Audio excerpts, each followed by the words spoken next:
Hello बच्चों, आइए प्रश्न को पढ़ते हैं। प्रश्न में क्या दे रखा है? हेलाइड आयनों को उनकी घटती अपचायक क्षमता के क्रम में लिखो। यानी हमें हेलाइड आयनों की अपचायक क्षमता के बारे में बताना है। इस प्रश्न को हल करने के लिए सबसे पहले इसकी मुख्य अवधारणा को समझते हैं। मुख्य अवधारणा में हम क्या देखेंगे? हमें विद्युत रासायनिक श्रेणी की सहायता से इनकी अपचायक क्षमता के बारे में देखेंगे। विद्युत रासायनिक श्रेणी में क्या होता है कि ऊपर से नीचे जाने पर अपचयन युग्म का मान बढ़ता है और अपचायक क्षमता का मान कम होता है। तो आइए विद्युत रासायनिक श्रेणी में इनकी स्थिति के बारे में देखते हैं, उसके बाद इनकी अपचायक क्षमता के बारे में देखेंगे। तो विद्युत रासायनिक श्रेणी में क्या होता है? जो हमारा I2 होता है वो सबसे ऊपर स्थित होता है और उसके नीचे कौन होता है? Br2। फिर कौन होता है? Cl2। और फिर नीचे होता है फ्लोरीन यानी F2। तो क्या होता है विद्युत रासायनिक श्रेणी में? ये इनका स्थान होता है।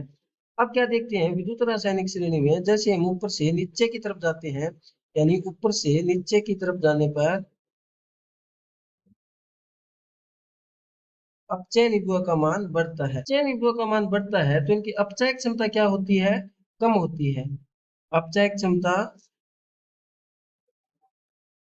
घटती है, यानी ऊपर से नीचे जाने पर अपचायक क्षमता घटती है। तो अपचायक क्षमता घटती क्यों है? क्योंकि जिसका अपचयन विभव ज्यादा होगा तो यानी वो खुद सरलता से अपचयित हो जाएगा और दूसरों को अपचयन करने की क्षमता कम हो जाएगी। तो अपचाय घटती हुई अपचायक क्षमता हमारे पास क्या आ जाएगी? घटती हुई अपचायक क्षमता का क्रम हमारे पास क्या आ जाएगा? सबसे ज्यादा अपचायक कौन होगा? I माइनस, क्योंकि विद्युत रासायनिक श्रेणी में सबसे ऊपर है और ऊपर से नीचे जाने पर अपचायक क्षमता घटती है। ये हमने विद्युत रासायनिक श्रेणी में देख लिया। फिर कौन हो जाएगा हमारा? Br minus. फिर कौन हो जाएगा? Cl minus. फिर कौन हो जाएगा? F minus.